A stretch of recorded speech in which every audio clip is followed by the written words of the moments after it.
ऐतिहासिक, ये बात करिए आप।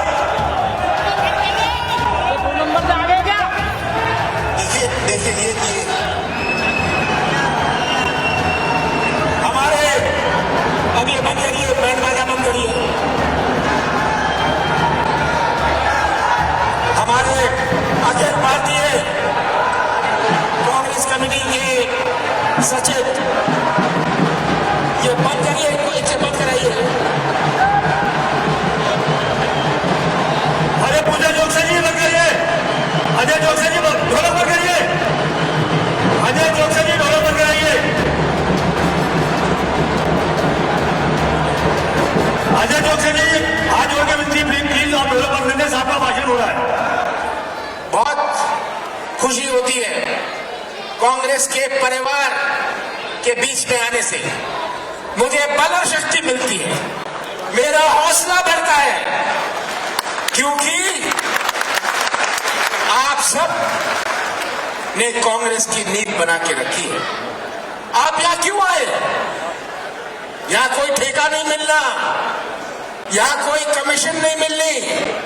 आप इसलिए यहां आए हैं, घर छोड़ के, काम छोड़ के, परिवार छोड़ के, क्योंकि आपको कांग्रेस के सिद्धांतों और कांग्रेस की संस्कृति में विश्वास है। और यही निष्ठा आपको खींच के लाई है,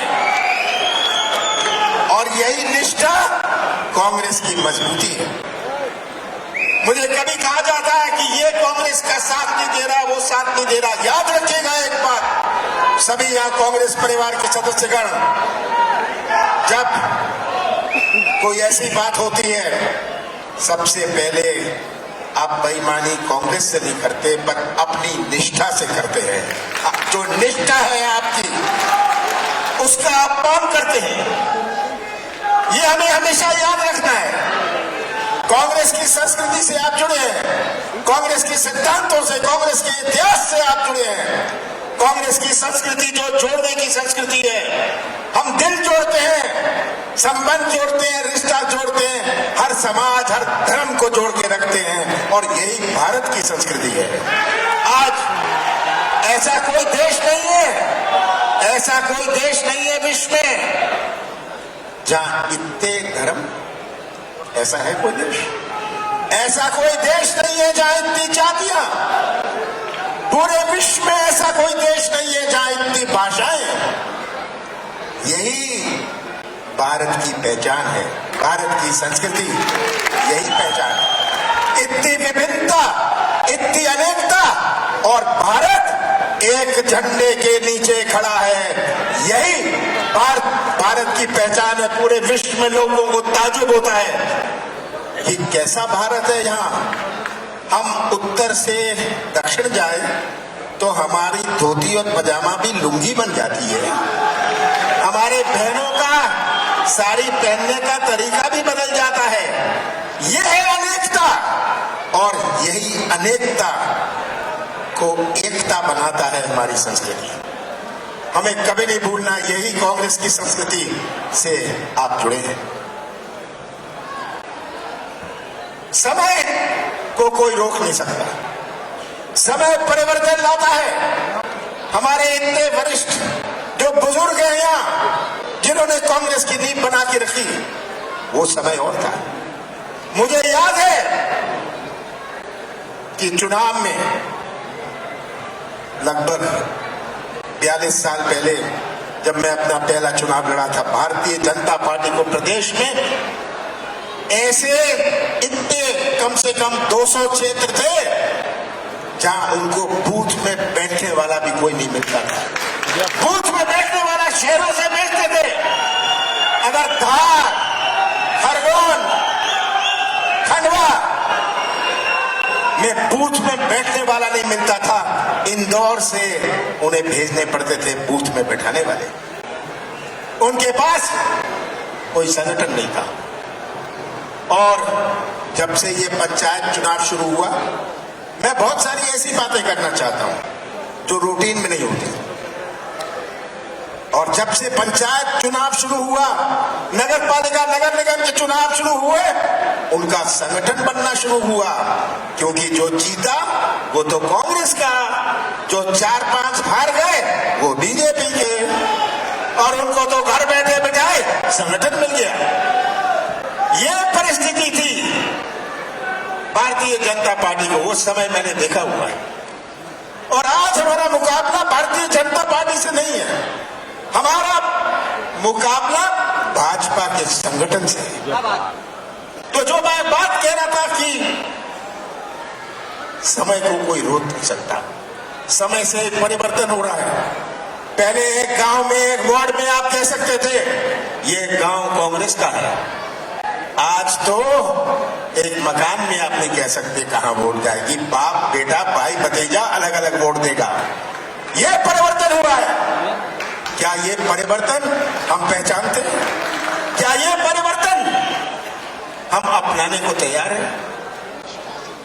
हमें समय का परिवर्तन को पहचानना पड़ेगा, और आज हमें पहचानना पड़ेगा आम जनता क्या चाहती है। जो ये न्यूज देखते हैं, समाचार देखते हैं, इनकी वोट से आप चुनाव नहीं जीतते। जो सीरियल देखते हैं उनके वोट से आप चुनाव देखते हैं, क्योंकि लोगों को 2-3% को राजनीति से मतलब है। आपको कहां तक कैसी बात पहुंचानी है, कांग्रेस को कैसी बात आप कांग्रेस की करेंगे। पहले दूसरी बात हुआ करती थी। आज की नई पीढ़ी, आज के नौजवान, इतने सारे नौजवान हैं, इनकी दुनिया कुछ और थी, इनकी दुनिया कुछ और थी। 95% ये सोशल मीडिया से जुड़े हैं। आप जो ज्ञान इन्हें देते थे, अब ये ज्ञान आपको देंगे। ये परिवर्तन हुआ है, और यही परिवर्तन हमें पहचानना है। जब ये परिवर्तन हुआ है, हम कांग्रेस की बात कैसे पहुंचाएंगे?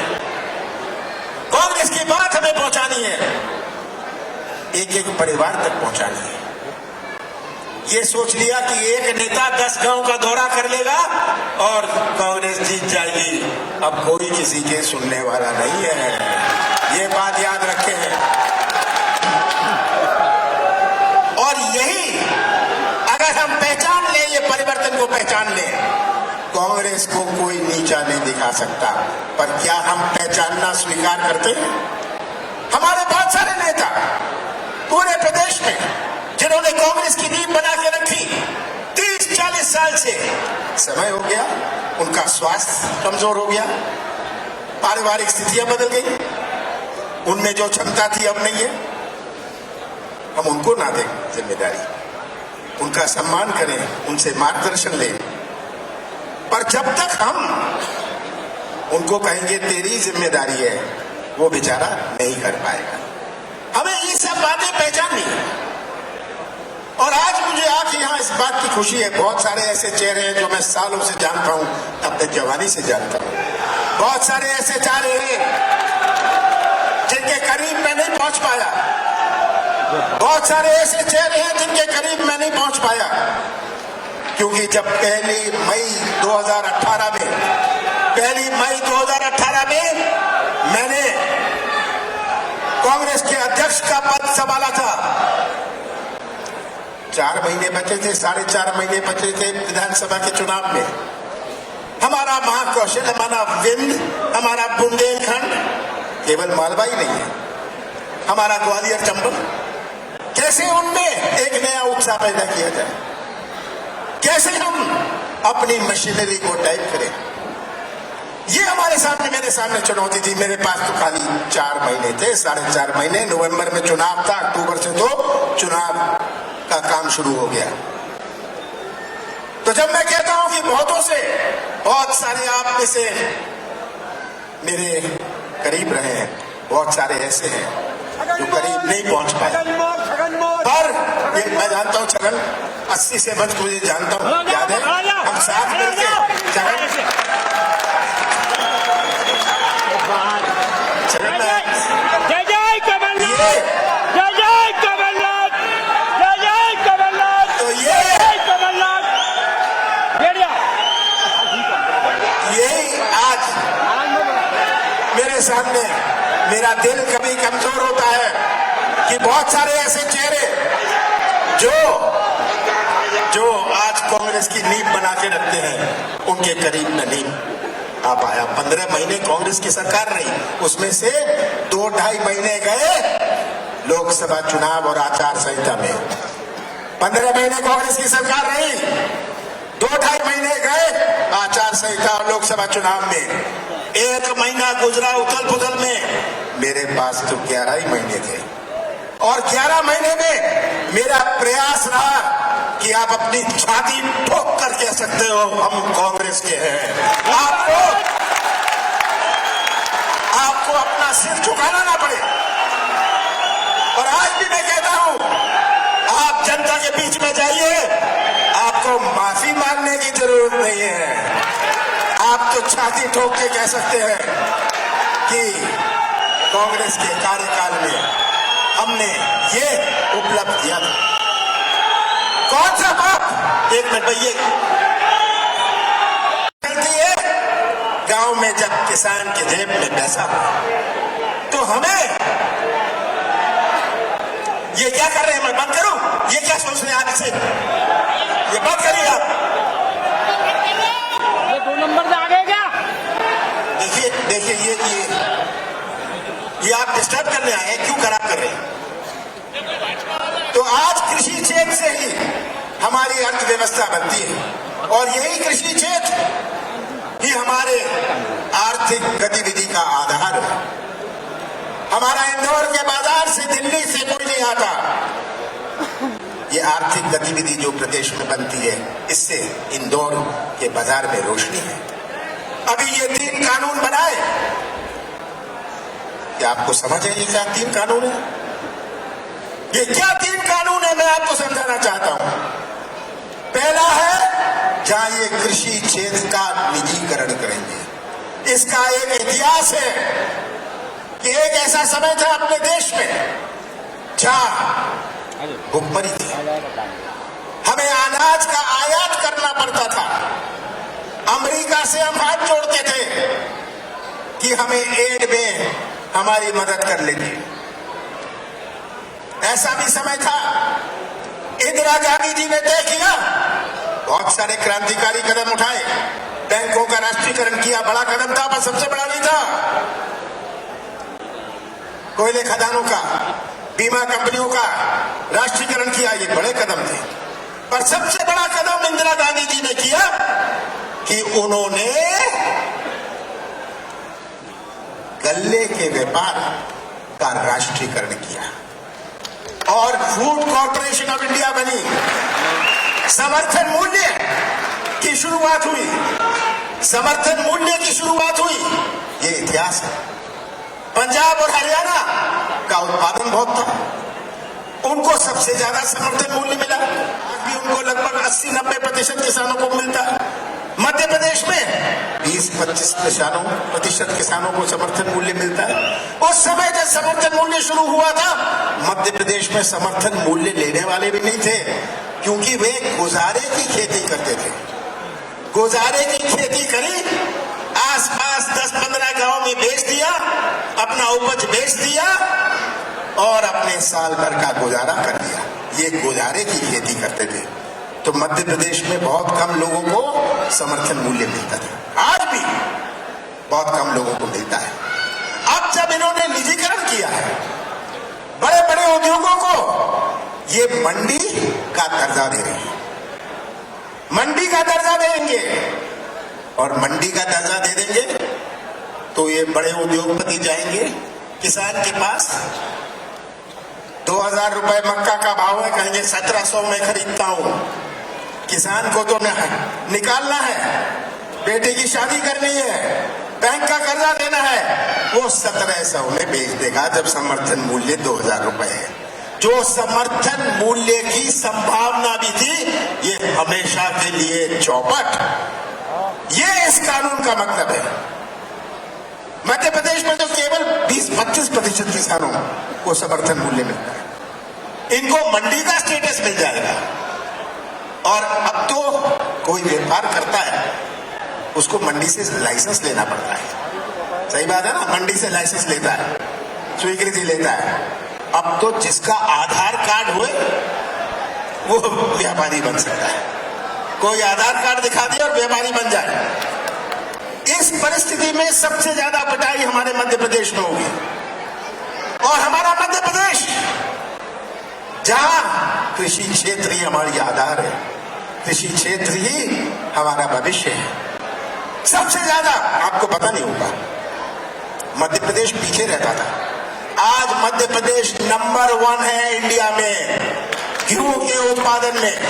पंजाब आगे हुआ करता था, पर आज मध्य प्रदेश ने पंजाब को ओवरटेक करा है। और अगर ओवरटेक किया है तो समर्थन मूल्य तो वो चाहता है, ये निजीकरण से उसे समर्थन मूल्य नहीं मिलेगा।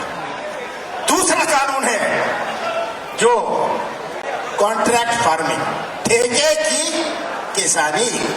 इसका क्या मतलब है ये समझना है। इसका मतलब है कि किसान को तो बीज और खाद की जरूरत है। आज 50% किसानों को सोसाइटियों से बीज और खाद मिल जाता है, बाकी व्यापारी से लेता है। अब क्या करेगा किसान? सोसाइटी में तो आएगा नहीं। सोसाइटी में नहीं आएगा तो उद्योगपति जाएगा किसान को, बोनी का समय है कि तेरे पास बीज है, तेरे पास खाद है। किसान कहेगा नहीं है। वो तो पूरा उसका एक सीजन, एक मौसम निकल जाएगा, कहेगा नहीं आप मुझे दे दो। तो उद्योगपति उसे बीज देगा, खाद देगा और किसान उसका बंधुआ बनेगा। ये दूसरा कानून है, आपको समझने की जरूरत है, इसलिए हम विरोध कर रहे हैं। तीसरा कानून है जो एसेंशियल कमोडिटीज है। आज आप स्टॉक अपने गोदाम में इतने से ज्यादा नहीं रख सकते। अब बड़ा उद्योगपति में तो क्षमता है, खरीद लो सब सोयाबीन आके, सोयाबीन खरीद लो, जब बाजार में कमी पड़े, भाव बढ़ जाए, उसे निकाल दो। बुनियादी प्रश्न मैं एक पूछना चाहता हूं, मैं मोदी जी से एक बुनियादी प्रश्न पूछना चाहता हूं। बड़ा उद्योगपति आएगा क्यों? समाज सेवा के लिए तो आएगा नहीं। किस लिए आएगा? वो आएगा नफे के लिए। नफा कहां से आएगा? नफा किसान की जेब से आएगा। ये प्रश्न है, हर चीज छोड़िए। नफा के लिए आएगा उद्योगपति और नफा किसान की जेब से जाएगा। इसलिए हम विरोध करते हैं। ये आपको बात बड़े सरल तरीके से मैं समझाना चाहता था कि ये कानून से हमारा मध्य प्रदेश कितना प्रभावित है। जब मैंने मुख्यमंत्री पद संभाला, मैंने सबसे ज्यादा प्राथमिकता 2 चीजों को, हमारा कृषि क्षेत्र और हमारा नौजवान। और कृषि क्षेत्र में सही मूल्य मिले। क्या भाव थे? क्या भाव थे जब कांग्रेस की सरकार थी? आज क्या भाव है? हर चीज का भाव देख लीजिए। मैं कलेक्टरों से बात करता था कि ये कितनी आपने खरीदी करी, कितनी खरीदी करी, व्यापारियों ने क्या किया? क्योंकि यही हमारा शक्ति थी। नौजवानों को यही हमारा निर्माण करेंगे। ये बच्चे जो बैठे हैं यहाँ, यही नौजवान मध्य प्रदेश का निर्माण करेंगे, हमारे देश का निर्माण करेंगे। आज ये भटकता हुआ नौजवान, इसका कौन सा भविष्य है? कैसा भविष्य है? हमारे नौजवान का भविष्य सुरक्षित रहे, इसी से मध्य प्रदेश के भविष्य का निर्माण होगा। व्यवसाय के मौके बनेंगे, रोजगार के मौके बनेंगे। एक उद्योग बनता है तो कोई ट्रक चला लेता है, कोई मरम्मत का काम कर लेता है, कोई छोटा मोटा होटल खोल लेता है। संबंधित रोजगार के मौके पैदा होते हैं। रोजगार तो मिलता है जो कारखाने में काम करेंगे, उद्योग में काम करेंगे, पर उद्योग आए ना। किसी को मध्य प्रदेश में विश्वास नहीं। मध्य प्रदेश की पहचान ही माफिया से। क्या मध्य प्रदेश की पहचान माफिया से होगी? मैंने माफिया के खिलाफ युद्ध शुरू किया। माफिया के खिलाफ युद्ध शुरू किया कि ये हम बर्दाश्त नहीं करेंगे, ये मध्य प्रदेश की पहचान नहीं होनी चाहिए। बहुत मेरे ऊपर दबाव पड़ा, मत करिए मत करिए। मैंने कहा कमलनाथ को कोई दबा नहीं सकता, पटा नहीं सकता, और ये मैं करूंगा। हमारे नौजवानों का भविष्य सुरक्षित है। हमने इंदौर में भी प्रोग्राम किया कि मध्य प्रदेश की क्या पहचान त्रिपुरा से होगी, मणिपुर से होगी?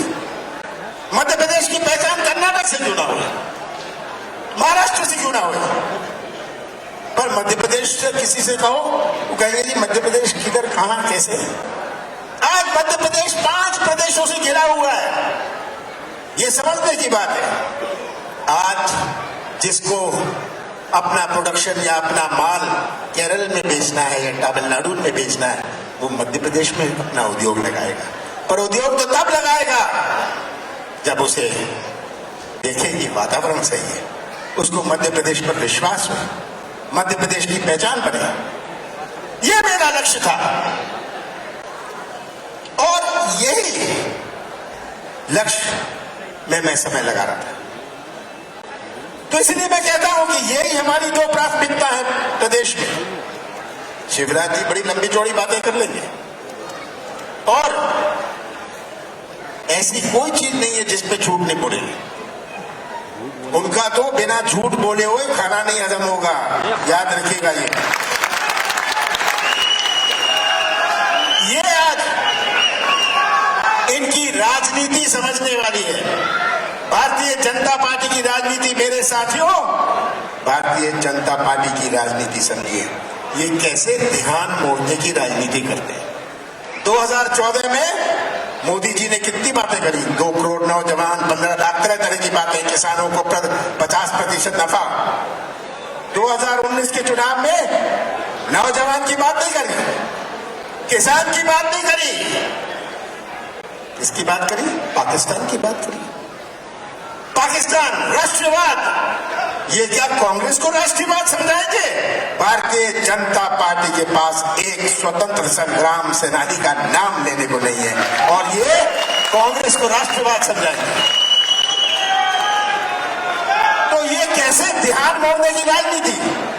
डीजल पेट्रोल का भाव बढ़ाना है तो शुरू कर लो राम मंदिर की चंदा की यात्रा, उसका प्रोग्राम शुरू कर दो, जनता का ध्यान मुड़ जाएगा। ये भारतीय जनता पार्टी की कलाकारी आपको समझनी है, कैसे ध्यान मोड़ेंगे।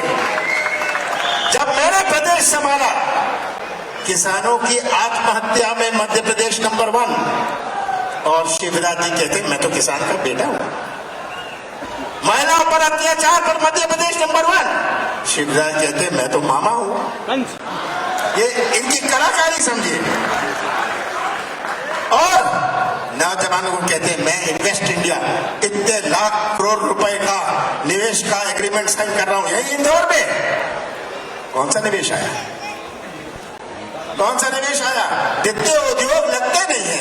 आप अपने मालवा की बात मत करिए, पूरे प्रदेश की बात करिए। जितने उद्योग लगते नहीं है उससे ज्यादा बंद हो जाते हैं। हमारा मालनपुर पूरा बंद, हमारा सिगरौली रीवा में कितने उद्योग लग सकते हैं? कोई लगाने को तैयार नहीं, किसी को विश्वास नहीं। यही मेरी प्राथमिकता था और इनकी राजनीति आपको समझनी है। आगे भी हमारा मुकाबला, जैसे मैंने कहा, भारतीय जनता पार्टी के संगठन से है, हमारा मुकाबला उनके धनबल से है, हमारा मुकाबला उनके प्रशासनिक दबाव से है। आप सबको आक्रामक रहना पड़ेगा, डरिएगा मत। पुलिस वालों को समझा दीजिएगा कि अपनी वर्दी की इज्जत करें, वर्दी की इज्जत करें, बीजेपी की इज्जत ना करें, अपनी वर्दी की इज्जत करें। समझाइएगा पुलिस वालों को, समझाइएगा अधिकारियों को, भाई भविष्य बहुत लंबा होता है और आप सबसे हिसाब लिया जाएगा। कांग्रेस पार्टी संघर्ष की पार्टी है। कांग्रेस के इतिहास में हम केवल सत्ता में नहीं रहे, कांग्रेस के इतिहास में सोने के अक्षरों में लिखा हुआ है संघर्ष और कुर्बानी। यही कांग्रेस का इतिहास है और मुझे पूरा विश्वास है आप सब जो यहां बैठे हैं, अगर आप सब ने अपनी कमर ठान ली तो फिर से कांग्रेस का झंडा मध्य प्रदेश की विधानसभा में लहराएगा। आप सबका बहुत बहुत धन्यवाद।